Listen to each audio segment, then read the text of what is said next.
I discovered, wealth doesn't ring the doorbell with a big bunch of flowers. No, wealth is a process. And I kissed a lot of money frogs that didn't turn into those wealth princes. But the key thing is, I scraped my knees, but I got up again. And I kept trying. I kept holding on to that surely you can learn anything. And then why would money be any different?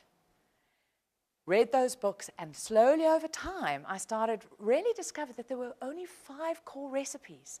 That when you create these wealth habits and you apply them in your life, and you do, the key thing is doing, taking action, because we learn through action, wealth grows, and that process and it expands, and you get better and better.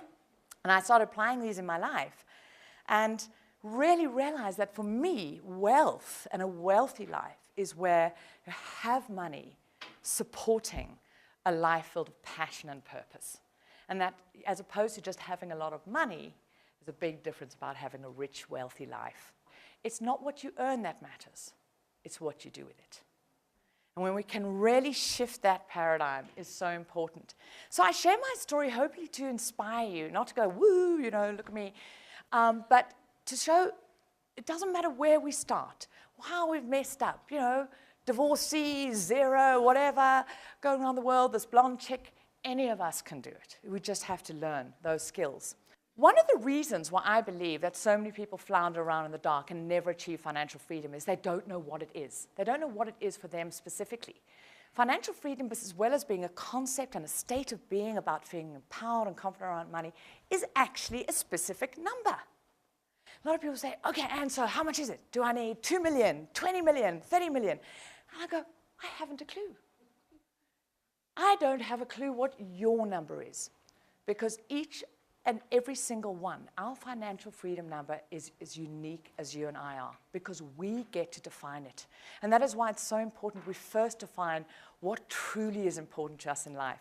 What is the lifestyle we choose to lead on our terms? What is that? Because here's the equation. You are financially free when you have a big enough pot of assets, and we'll go into that a little bit, that can earn you an income and grow in value to meet your chosen lifestyle expenses, the cost of your chosen lifestyle.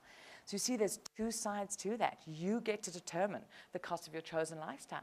So for you, if it's going and feeding some goats in a lovely cottage in the back in the Karoo, you'll need a much smaller pot of assets than if you want the Learjet and the yacht and 7 homes around the world.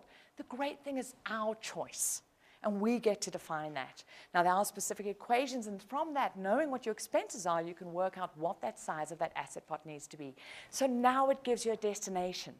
Because how do you get somewhere if you don't know where there is? Only by having a clear destination can you then start put together a plan and go, well, where am I now? Where do I want to be? What do I need to put in place to get there? And what are the different things I'm going to use? So there you go.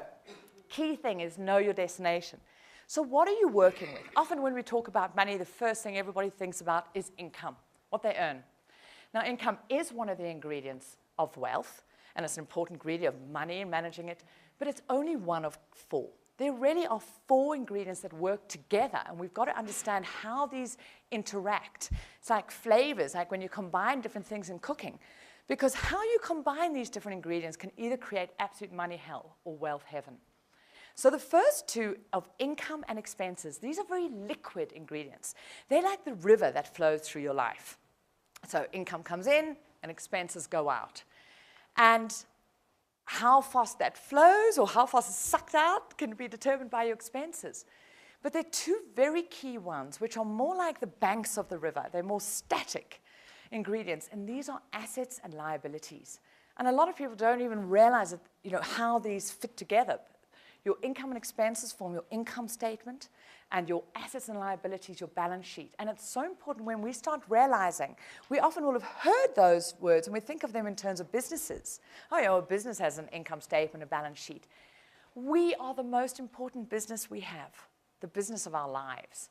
And you have your own income statement and balance sheet. And you need to actually have them in your life to know how money is flowing through your life and what is the net result of the way money is flowing through. And that's what your balance sheet is.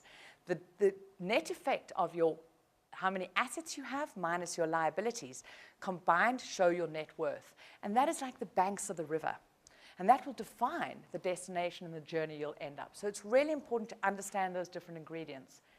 So simply put, because so many people get this wrong, an asset is something, in terms of your wealth generation, an asset is something that causes money to flow into your life.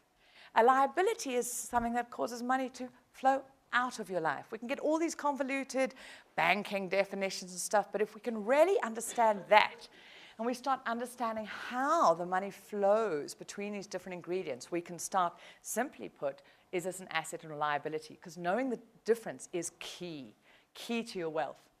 Because what happens is there's a different bunch of kind of money cooks that can be defined by how the money flows through their life. And the first is the break even.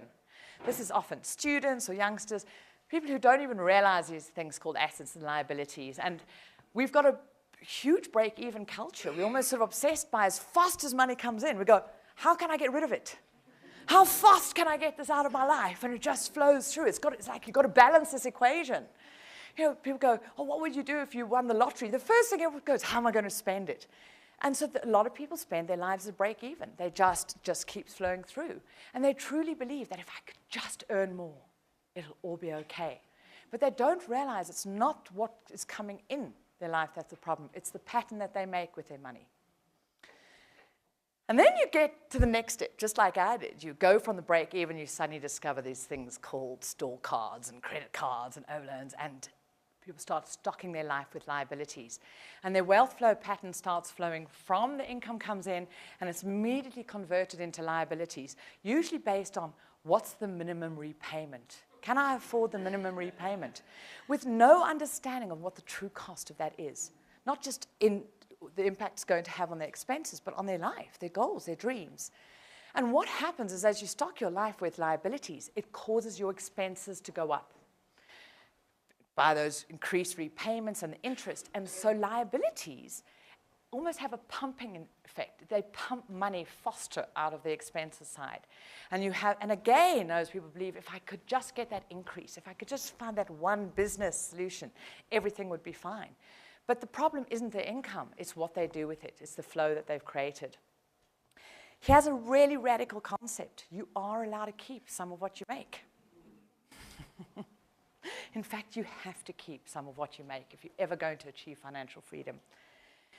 And then you get to the next category, and I call these the TV dinner wealth money cooks, or maybe I should call them the Woolies. The Woolies instant happiness meal generation, where they realize, oh, you know, I do need to have some form of saving. I should be sensible about my money. And that nice financial planner's come in and sold them the very good, you know, nice product, which is fantastic for the financial planner and terrible for them. Usually these people, they don't want to get their hands dirty, and they'll go, oh, I don't understand this money stuff. You come up with a plan with me and just tell me, you know, I'll put a little bit aside, maybe in a pension, an RA, maybe I've got my company one. And the sad part about your TV dinners, money cooks, they often think they've got a plan. They often think they're okay. There's this false sense of confidence lulled in, and usually it's pretty late when they realize that actually those pre-packaged products that they've bought into, not only at very high cost to them, aren't going to achieve what they'd hoped to achieve. And I don't know South African statistics, but I was in the States recently, and in the baby boomer generation, which is one of the most privileged, let's say, around money, over 50% of men, it just happened to be a survey of men, who now post-retirement in the baby boomers are having to perform some sort of supplementary work to supplement their income because all of their retirement plans didn't meet their expectations, this TV dinner side. So what you want to be doing is shifting this to a money flow of a wealth shift, where you're really consciously directing money into that asset pot and converting it into assets that truly work for you, not for somebody else. And you fill those up while you're still enjoying life and going through until it gets to a size that is big enough to be able to sustain you. And then you can choose whether you want to work actively or not. And I choose to have passion because we're here to contribute and do and grow. But the joy and the freedom that comes with that choice is amazing. So key message. Income is not the most important flavor that you're focusing on. Assets are. So if anything from today, shift your focus from being income focused. I know our education, everything's about what can you earn. But if you can shift that and really focus on the bottom line,